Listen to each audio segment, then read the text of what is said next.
കാല് പൊക്കിയിട്ടുള്ള അടിയൊക്കെ കാണാൻ പറ്റുമോ ലാലേട്ടനെ പോലെ തന്നെ? അതിപ്പോ പറയാൻ പറ്റില്ല. ഇത്രയും കാല് പൊക്കുന്നില്ല. തൈക്കളരി ക്യൂട്ട്നെസ് തൂറി എറിയുന്നു എന്നുള്ളതാണ് ഒരുത്തൻ ഇട്ടിരിക്കുന്ന കമന്റ്. തലവെട്ടിക്കൽ ലാലേട്ടൻ ഇങ്ങനെ മകള് തലവെട്ടിക്കലാണെന്ന്. നമസ്കാരം, പുതിയൊരു വീഡിയോയിലേക്ക് എല്ലാവർക്കും ഹർദ്ദമായ സ്വാഗതം. വിസ്മയ മോഹൻലാൽ, നമ്മൾ ഇതിനെക്കുറിച്ച് 2 വീഡിയോ ചെയ്തിട്ടുണ്ട്.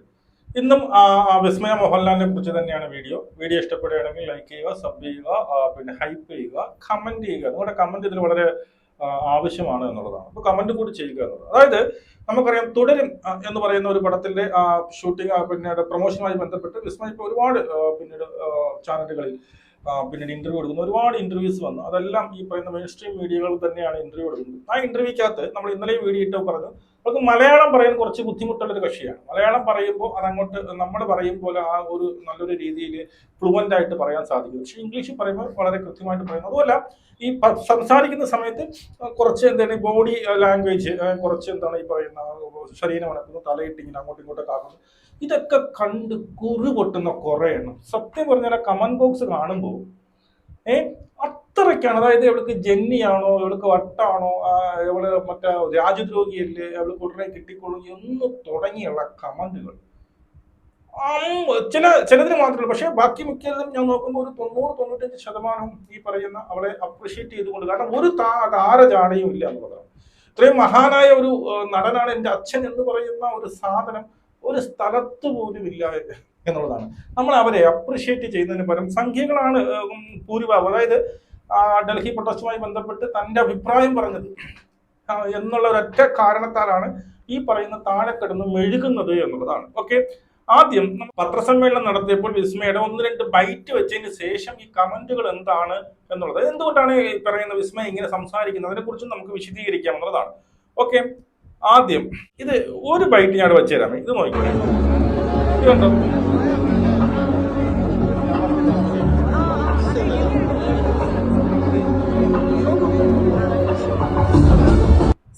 പത്രസമ്മേളനം കഴിഞ്ഞ് അവിടെ നിന്ന് വന്ന പത്രക്കാരായിക്കോട്ടെ, മാധ്യമ പ്രവർത്തകരായിക്കോട്ടെ, ആരാധകരായിക്കോട്ടെ, ആരായിക്കോട്ടെ, അവർക്കെല്ലാം ഓടി നടന്ന് ഒരു താരചാടയും ഇല്ലാതെ കൈ കൊടുത്ത് വളരെ എന്താ പറയുന്നത്, വളരെ ബഹുമാനത്തോട് കൈ കൊടുത്ത് ചിരിച്ചുകൊണ്ട് സംസാരിക്കുകയും പിന്നെ അങ്ങ് അപ്പുറത്തോട്ട് പോകുന്ന സമയത്ത് തന്നെ അപ്പുറത്ത് വിളിക്കണേ, അപ്പുറത്തോട്ട് പൊയ്ക്കോട്ടെ എന്ന് വളരെ കുലീനയായിട്ട് വളരെ ഭവ്യതയോടുകൂടി സംസാരിക്കുന്ന പിന്നെ വിസ്മയ മോഹൻലാലിനെയാണ് നമുക്ക് കാണാൻ സാധിക്കുന്നത് എന്നുള്ളതാണ്. അപ്പം അതൊക്കെ നമുക്ക് കണ്ടുപഠിക്കണം. ഇനി ഇതിനകത്ത് ഈ ഒരു ഇന്റർവ്യൂ നടന്നപ്പോൾ, ഈ ഒരു പത്രസമ്മേളനം നടന്നപ്പോൾ ഏറ്റവും കൂടുതൽ വിസ്മയുടെ അടുത്താണ് ഒരുപാട് ക്വസ്റ്റ്യൻസ് ചോദിച്ചത് എന്നുള്ളത്. അതിൽ ഒരുത്തൻ ചോദിച്ചൊരു ക്വസ്റ്റ്യൻ നമുക്ക് കേൾക്കാം ഇവിടെ. അതിന് ലാലേട്ടൻ കൊടുത്ത മറുപടിയും കൂടി നിങ്ങൾ കേൾക്കണം എന്നുള്ളതാണ്.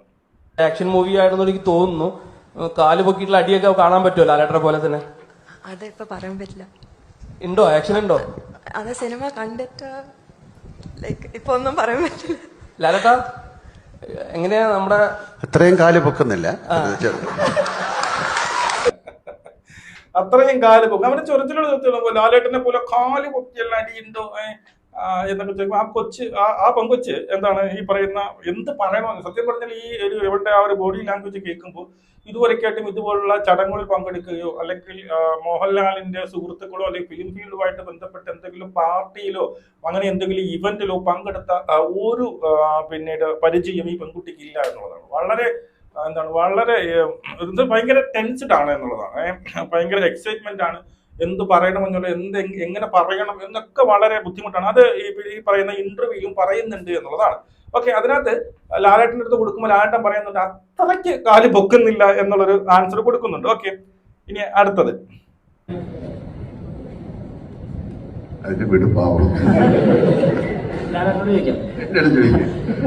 ഞങ്ങൾക്ക് തന്നെ കുറച്ച് ടെൻഷനും ആകാംക്ഷയൊക്കെ ഉണ്ട്. എന്താ ഇതൊരു ചെറിയ ക്ലിപ്പാണ്. ഇതിനകത്ത് തന്നെയുണ്ട് ഒരുപാട് ക്വസ്റ്റ്യൻസ് ചോദിക്കുന്ന ഇവർക്ക് മറുപടി പറയാനുള്ള ബുദ്ധിമുട്ട് അല്ലെങ്കിൽ ലാംഗ്വേജിന്റെ ഒരു ബുദ്ധിമുട്ടുണ്ട് എന്നുള്ളതാണ്. അപ്പൊ തന്നെ മോഹൻലാൽ പറയുന്നുണ്ട് അതിനെ വിടു പാവം, അതിന് നിങ്ങൾ കൂടുതലിട്ട് അവിടെ ചോദിക്കുക, എന്തെങ്കിലും ചോദിക്കാനുണ്ട് എൻ്റെ അടുത്ത് ചോദിക്കും എന്ന് പറഞ്ഞു വയ്ക്കുന്ന ഒരു സംഭവം. അതിനകത്ത് വിസ്മയ അവിടെ നിന്ന് ചിരിക്കുന്ന സംഭവങ്ങളൊക്കെ നമുക്ക് കൃത്യമായിട്ട് കാണാമെന്നുള്ളതാണ്. ഓക്കെ, ഇനി നമുക്ക് ഈ കമന്റിലേക്ക് വരാമെന്നുള്ളതാണ്. കമന്റ് ഇട്ടിങ്ങനെ എന്തോ ഒരു തകരാറ് പോലുണ്ട്. പിന്നെ എനിക്ക് മലയാളം കുറച്ചേ അറിയാവൂ, ഞാൻ ഇതൊരു മലയാളി അല്ല ബെസ്റ്റ് എന്ന് പറയുന്ന ഇതിൽ കളിയാക്കുന്നു കൊണ്ടുള്ള ഒരു സാധനം. സത്യം പറഞ്ഞു കഴിഞ്ഞാൽ മലയാളികൾക്ക് അറിയാം മലയാളത്തിൽ വലിയ ഫ്ലുവൻ്റ് അല്ല എന്നുള്ളതാണ്. ഞാൻ ഒരു ക്ലിപ്പ് ഞാൻ അതിന് ശേഷം വെച്ച് തരാം. ഇംഗ്ലീഷ് സംസാരിക്കാൻ വളരെ കൃത്യമായിട്ട്, വളരെ ഗൗരവമായിട്ട്, വളരെ സ്ഫുടതയോടുകൂടി ഈ പറയുന്ന വിസ്മയ സംസാരിക്കുന്നത്. അതിൻ്റെ ക്ലിപ്പ് വെച്ച് തരാം. പിന്നീട് പിന്നെ കുറെ നല്ല കമന്റ് ഉണ്ട് കേട്ടോ. ഭയങ്കര ഇന്നസെന്റ് ഫേസ് ആണ്, ഒരു ചൈൽഡിഷ് ആയിട്ടുള്ള നടത്തം, നല്ല അതാണ് ഒരു ചൈൽഡിഷ് സ്വഭാവമാണ് നടത്തത്തിലും സംസാരത്തിലും. ആരുടെയെങ്കിലും പിന്നീട് ഷേഖൻ കൊടുക്കുമ്പോഴേ ചിരിക്കുമ്പോഴൊക്കെ ഒരു ചൈൽഡിഷ് നമുക്ക് കാണാൻ സാധിക്കുന്നുണ്ട് എന്നുള്ളതാണ്. ഇതാണ് കിട്ടുക. അടുത്ത കമന്റ് നോക്കണം. ഇതാണ് ബെസ്റ്റ്. ഇതാണ് കൃത്യം പിന്നീട് സംഖ്യകളെന്ന് നമുക്ക് ഇങ്ങനെ ടിക്ക് ചെയ്ത് പറയാൻ പറ്റുന്ന സംഭവമാണ്. ലാലേട്ടനെയും പ്രണവിനെയും പറയിപ്പിക്കാൻ ഇത് ഒരെണ്ണം മതി. ഒന്ന്. അടുത്ത എന്താ പറയുന്നതെന്ന് ആർക്കെങ്കിലും ഒന്ന് പറഞ്ഞു തരുമോ? അത് നമുക്ക് കുറ്റം പറയാം. ചിലവർക്ക് അത് മനസ്സിലാവില്ല, ഈ പറയുന്നത് മനസ്സിലാവത്തില്ല. അതിന് നമ്മളൊരു കുറ്റമായിട്ട് എടുക്കുന്നില്ല എന്നുള്ളതാണ്. ഓക്കെ. രണ്ട് പിരി തെറ്റിയതാണ്, ഒരു സംശയവുമില്ല. അവൾക്ക് 2 പിരി വെട്ടിയതാണ് എന്നുള്ളതാണ് പറയുന്നത്. സിംഗപ്പെണ്ണ് നിലപാടിന്റെ രാജകുമാരി, അത് കൃത്യമാണ്. അതൊന്ന് അപ്രിഷ്യേറ്റ് ചെയ്തുകൊണ്ടുണ്ട്. സിംഗപ്പെണ്ണ് നിലപാട് ആ നിലപാടിൽ ഉറച്ചിരുന്നു. I stand what I say എന്ന് വളരെ കൃത്യമായിട്ട്, വളരെ സ്ട്രോങ് ആയിട്ട് പറഞ്ഞൊരു വ്യക്തിയാണ്. അതും പറയുന്നുണ്ട്. ഇതിന്റെ കീ എവിടെയാണ്? അടുത്ത ക്വസ്റ്റ്യൻ ആണ്, ഇതിന്റെ കീ എവിടെയാണ് എന്നുള്ളതാണ്. മനസ്സിലായോ? പിന്നെ എന്താണ്, പിന്നെ ഒരാൾ ഒരു ക്ലാരിറ്റി കൊടുക്കുന്നു. Clarity she is not confident in public speaking or addressing ഒരു ക്രൗഡ്. മനസ്സിലായി? ഇത് അവർക്ക് പബ്ലിക്കിലേക്ക് സ്പീക്ക് ചെയ്യുക അല്ലെങ്കിൽ സംസാരിക്കാനോ ക്രൗഡിനെ അറ്റൻഡ് ചെയ്യാനുള്ള ആ ഒരു എക്സ്പീരിയൻസ് ഇല്ല. അതാണ് അവിടെ ആക്ച്വലി സംഭവിച്ചത്. അടുത്തൊരു ക്വസ്റ്റ്യൻ, തൈക്കളരി ക്യൂട്ട്നെസ് തൂറി എറിയുന്നു എന്നുള്ളതാണ് ഒരുത്തൻ ഇട്ടിരിക്കുന്ന കമന്റ്. ഇതെല്ലാം സത്യം പറഞ്ഞു കഴിഞ്ഞാൽ മറ്റേ അവളുടെ ആ ഒരു ഡൽഹി പ്രൊട്ടസ്റ്റുമായി ബന്ധപ്പെട്ട് ഇവളെടുത്ത ആ ഒരു സ്റ്റാൻഡിന് സംഖ്യകളാണ് എന്നുള്ളതാണ് സത്യം. ഇനിയും എന്തുകൊണ്ടാണ് ഇവൾ ഈ സംസാരിക്കുമ്പോൾ ഇങ്ങനെ വളരെ ഫ്ലുവൻ്റ് ആയിട്ട് സംസാരിക്കാൻ പറ്റാതെ ഇങ്ങനെ ഒരു ചെറിയൊരു ഷിവറിങ്ങും കാര്യങ്ങളൊക്കെ എന്തുകൊണ്ടാണ് വരുന്നത് എന്ന് കൃത്യമായിട്ട് അവൾ പറയുന്നുണ്ട്. അതിൻ്റെ ഒരു ക്ലിപ്പ് ഞാനിവിടെ വെക്കാൻ വേണ്ടി. ലൈക്ക് സ്റ്റേജ് പോകുന്ന മുമ്പ് ഭയങ്കര നെർവസ്നെസ് ഉണ്ട്. ക്യാമറ ആക്ഷൻ പറയുന്ന മുമ്പ് ഭയങ്കര ടെൻഷനുണ്ട്. എപ്പോഴും ഭയങ്കര ടെൻഷനുണ്ട്. ഇതാണ് ആക്ച്വലി സംഭവിക്കുന്നത്. സ്റ്റേജിൽ കയറുന്നതിന് മുമ്പ്, ആക്ഷൻ പറയുന്നതിന് മുമ്പ് ഒക്കെ എനിക്ക് ഭയങ്കര ടെൻഷൻ ഉണ്ട്, നെർവസ്നെസ് ഉണ്ട്. എനിക്ക് ഇപ്പോഴും ആ ഒരു സംഭവമുണ്ട്. ഇതാണ് ആക്ച്വലി സംഭവിക്കുന്നത് എന്നുള്ളതാണ്. മനസ്സിലായോ? അതിനകത്ത് അവൾ പറയുന്നുണ്ട് എന്താണ്, ഞാൻ ഒരു ടേക്ക് ഏതാണ്ട് 14 ടേക്ക് വരെ ഒരു സീൻ എടുക്കാൻ വേണ്ടി ഏതാണ്ട് 16-18 സീൻ വരെ എടുക്കാണ്ടായിട്ട് വന്നു. ഞാൻ ഭയങ്കര നെർവസ് ആയിരുന്നു. എനിക്ക് പറയാൻ പറ്റില്ല. ചെറിയ 2 വരി ആയിരുന്നു. അത്രയ്ക്ക് നെർവസ്നെസ് ഉണ്ടായിരുന്നു. മോഹൻലാൽ അതിനകത്ത് പറയുന്നുണ്ട്. ഇവിടെ പിന്നീട് USA അവിടെയൊക്കെ പോയി നാടകത്തിലേക്ക് അഭിനയിച്ച് ബെസ്റ്റ് ആക്ടർ, സപ്പോർട്ടിങ് ആക്ടറിന്റെ അവാർഡും കാര്യങ്ങളും കഥാരചന അങ്ങനെയൊക്കെ ഇതുണ്ട്. പക്ഷെ ഇതുമായിട്ട് ഫിലിമുമായിട്ട്, മലയാള ഫിലിമുമായിട്ട്, ആ ഫിലിം ഇൻഡസ്ട്രിയുമായിട്ട് അവൾക്ക് ഒരു ടച്ച് ഇല്ല. അതിൻ്റെതായിട്ടുള്ള ഒരു സഭാകമ്പം എന്ന് പറയുന്നത് ഈ സംഭവമാണ് അവിടെ നടന്നത് എന്നുള്ളതാണ്. ഇനിയും ഈ ഒരു സാധനം, ഇവളുടെ ഈ ഒരു ചെറിയൊരു വെട്ടലുണ്ടല്ലോ, അത് എടുത്തു ചോദിക്കുന്നുണ്ട് അവതാരകൻ. അതായത് ഏതില്, നമ്മുടെ ഇതില് ഏഷ്യാനെറ്റിന്റെ ഇന്റർവ്യൂവിൽ അവൻ എടുത്തു ചോദിക്കുന്നുണ്ട്. കേൾക്കാമേ? അച്ഛനൊരു വില്ലേജ് ഓഫീസറാ. സോ കഥ പറയണ്ട, ഇങ്ങനെ കുറെ കൂടി പറയണ്ട. സസ്പെൻസ് തലവെട്ടി. ഇവിടെ ഒരു വിറ്റാണ് കേട്ടോ. അതായത് ആദ്യം കഥയെക്കുറിച്ച് ഇവിടെ ചോദിക്കുമ്പോൾ അവിടെ ഇവിടെയും തൊടാതൊക്കെ പറയും. പിന്നീട് എന്നാലും പറ എന്താണ് തങ്ങളുടെ പിന്നെ റോൾ എന്ന് പറയുമ്പോൾ ഇവിടെ വിസ്മയ ജസ്റ്റ് ഒന്ന് പറഞ്ഞു തുടങ്ങി പറഞ്ഞു അങ്ങ് പോവുകയാണ്. അപ്പൊ ഉടനെ അവതാരകൻ പറയുന്നത് കഥ പറയണ്ട. അപ്പൊ മോഹൻലാൽ അവിടെ നിന്ന് പറയുന്നുണ്ട് അവള് പറയും. അത്രയ്ക്ക് ചൈൽഡിഷ് ആയിട്ടുള്ള ഒരു പെൺകുട്ടിയാണ് എന്നുള്ളത് പറഞ്ഞ് അങ്ങ് പറഞ്ഞു പോവുകയാണ്. മനസ്സിലായോ? മോഹൻലാൽ പറയുന്നത് അവളത് പറയും. നമ്മൾ പറഞ്ഞില്ല എന്നുണ്ടെങ്കിൽ അവൾ പറഞ്ഞ് കഥയും കൂടി പറഞ്ഞു പോകും എന്നുള്ളതാണ്. അവിടെ നിന്ന് തന്നെ അവരുടെ ക്യാരക്ടർ എന്താണെന്ന് നമുക്ക് ഒരു വിധം ഊഹിക്കാൻ സാധിക്കുമെന്നുള്ളത്. ഇനി അടുത്തത് ലാലേട്ടൻ, അതൊരു തലവെട്ടിക്കൽ. ലാലേട്ടൻ ഇങ്ങനെ മകള് തലവെട്ടിക്കലാണെന്ന് അങ്ങനെയല്ലേ? ജൂഡ് പറഞ്ഞ പോയിന്റ് ആണോ അതോ എല്ലാരും പറയുന്ന ഒരു ഇതാണ്? So I don't know, but ഞാൻ നോക്കുമ്പോ അങ്ങനെയാണ്. അങ്ങനെയല്ല, നമുക്ക് ഓരോ കാര്യങ്ങൾ ചെയ്യുമ്പോഴാണല്ലോ മനസ്സിലാക്കുന്നത്. ഇപ്പൊ അവര് സിനിമയിൽ അഭിനയിച്ചില്ലെങ്കിൽ ആരും അറിയില്ല. ഞാനിപ്പോ സിനിമ അഭിനയിച്ചില്ലെങ്കിൽ ആരും അറിയില്ല. എത്രയോ പേര് ഇതുപോലെ നടക്കുന്നവരുണ്ടാവും. അപ്പൊ നമുക്ക് കണ്ടാണ് ഒരു മാനറിസം വരുന്നതാണ്. ലാലേട്ടാ കൃത്യമായിട്ട് ഈ അവതാരകൻ തന്നെ ചോദിക്കുന്നുണ്ട് തലവെട്ടിക്കൽ എന്നൊരു സാധനം. അതായത് മോഹൻലാൽ ഇങ്ങനെ ഇടത് തോള് ചരിഞ്ഞാണ് നടക്കുന്നത്, അതുപോലെ തലവെട്ടിക്കൽ അങ്ങനെ ആരെങ്കിലും പറഞ്ഞു എന്നുള്ളത്. അതിനിടയ്ക്ക് ഈ സാധനങ്ങൾ മുമ്പേ വന്നു. എനിക്കൊന്ന് കമന്റുകൾ കണ്ടൊക്കെ ആയിരിക്കും, 2 ദിവസം മുമ്പാണ് ഇവരെ ഷൂട്ട് ചെയ്തത് എന്നുള്ളതാണ്.